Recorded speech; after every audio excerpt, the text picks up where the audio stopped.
So, I was right after all, wasn't I? If you've been around the channel long enough, you'll know that I made a video discussing a theory I had dreamed up that Deathloop was secretly a Dishonored spin-off title, and that both games take place in the same universe but are separated by a vast stretch of time. At the time that video was made and uploaded, I kinda brushed off the idea that there was any level of legitimacy to it, but I also had a feeling in my gut that there was a chance, no matter how slim, that Deathloop would be connected to the Dishonored universe. We are now 4 months removed from Deathloop's initial release, and now is the perfect time to discuss the big secret of the game. I am going on record now and saying definitively that yes, Deathloop does take place in the Dishonored universe. But how does Deathloop connect to the Dishonored series specifically, and what are the context clues we can examine that further prove this point? Well, in this 4th episode of Deathlore, a Deathloop lore series that explores the history and background of the game and its story and characters, we will be discussing this topic at length. Let's begin at the very end. At the end of Deathloop, once you have eliminated most of the visionaries during the final loop, you encounter Juliana as your final target, located within the stabilizer core of the large anomaly tower. As you approach her, she opens an old case containing a set of dueling pistols, which she describes as antiques. For Dishonored veterans like myself, these firearms were instantly recognizable as the flintlock-style pistols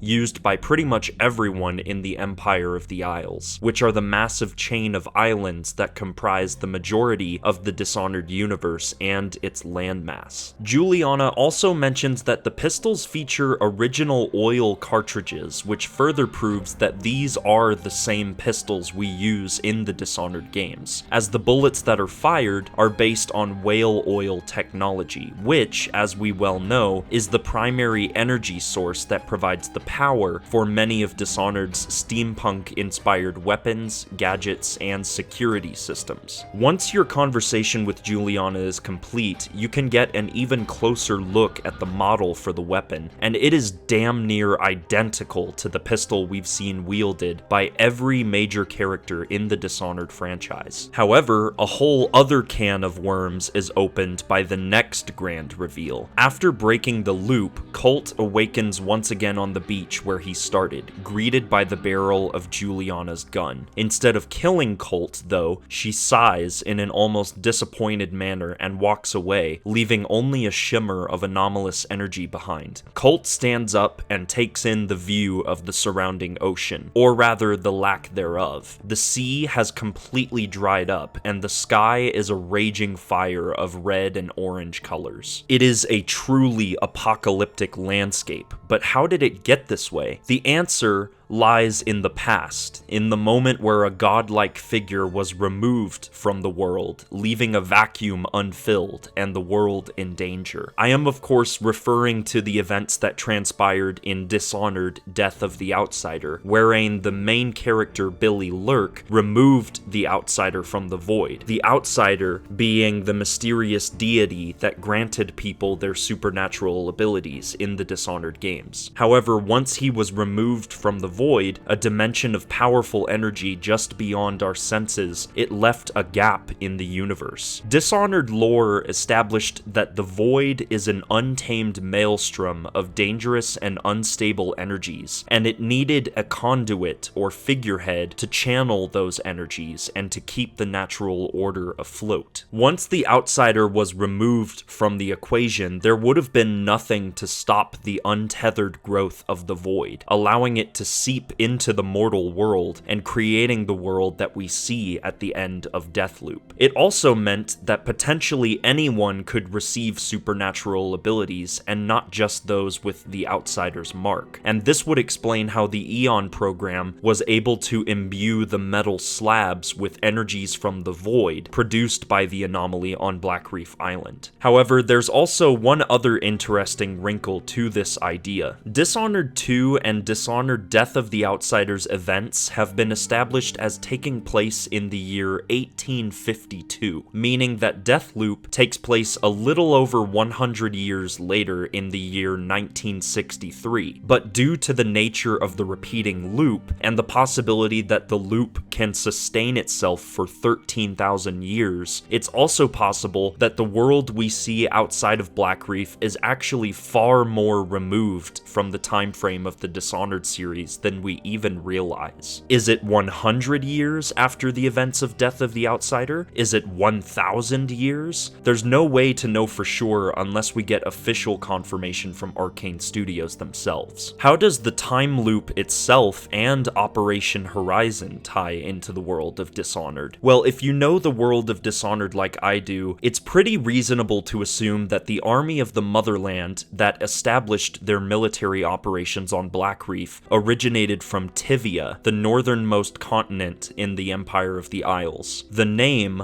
Army of the Motherland evokes an Eastern European influence, along with the names of many of the cities in Tivia, specifically the capital city of Dabakva. There are also cities in Tivia with names like Weigan that evoke the Oriental countries like China. However, Tivia by and large is essentially the Dishonored equivalent to real-world Russia. The government that rules over Tivia is overseen by the High Judges, a council of elders that form the crux of Tivia's authoritarian rule. If you want to learn more about Tivia, I would definitely recommend reading the novel The Corroded Man, as it provides more backstory and context to the world of Dishonored, specifically in regards to Tivia itself. The Army of the Motherland seems to be a new moniker for Tivia's military forces, as they are never mentioned by this name in any of the in-game documents you can find in the Dishonored games, so they would have gone through a rebranding at some point after the events of Death of the Outsider. Or perhaps in the twilight years of Emily Caldwin's rule as Empress, she decided to reinforce and rename the entirety of the Empire's military. Or maybe the name came about long after the Caldwin dynasty died out. I think it's more reasonable to assume that the Army of the Motherland is merely an extension of Tivia's military, especially considering their questionable methods when it came to cleaning up their dirty laundry, so to speak. As I elaborated on in the second episode of Deathlore, when Colt escaped Blackreef, he was captured by Tivia's military and placed in an insane asylum to keep him from sharing all of their dirty secrets related to their time spent experimenting with the anomaly on Blackreef Island. The anomaly itself that appeared on Blackreef was likely a tear in the fabric of reality, allowing the energies of the void to flow outwards, causing irreversible damage to both space and time. After the Outsider was separated from the void, these tears in reality appeared almost everywhere in the Empire, as elaborated on in the novel The Veiled Terror, which I'm ashamed to say I still have not gotten around to reading yet. As the Empire descended into chaos, the visionaries of the Aeon program discovered Blackreef and endeavored to find a way to save a small pocket of humanity from the utter destruction of the world. They created the time loop not only to discover hidden knowledge, but also to save themselves, rather selfishly, from their grim fate in the outside world. There are a handful of other important questions, though, with regards to Deathloop taking place in the same universe as Dishonored. Why does the energy of the void anomaly have a different aesthetic here compared to the Dishonored series? The void was a cold and dark dimension as seen in the Dishonored games, but in Deathloop, the void energies are bright and colorful, displaying either a change in the void itself, or maybe it was a purely artistic decision by the team at Arcane to differentiate the two games. Perhaps it was also a clever way to hide the fact that Deathloop's powers essentially come from the same place as the Dishonored series. What about the weapons and technology of Deathloop? Well, it would make sense given that there is, at the bare minimum, a 100-year time gap between Deathloop and Dishonored, that the Empire of the Isles would have advanced significantly in regards to its technology. Clearly, at some point, whale oil was abandoned as a source of energy, and firearms and gadgetry became more akin to real-world firearms, as opposed to the old-world pistols I mentioned earlier. Some of the guns in Deathloop actually feature the branding of the Imperial arsenal, which would seem to suggest that the Empire still exists in one form or another. Whether it is still ruled as a monarchy with an emperor or empress on the throne, I wouldn't be able to say for certain. Why are there no direct or clear references to the Empire or the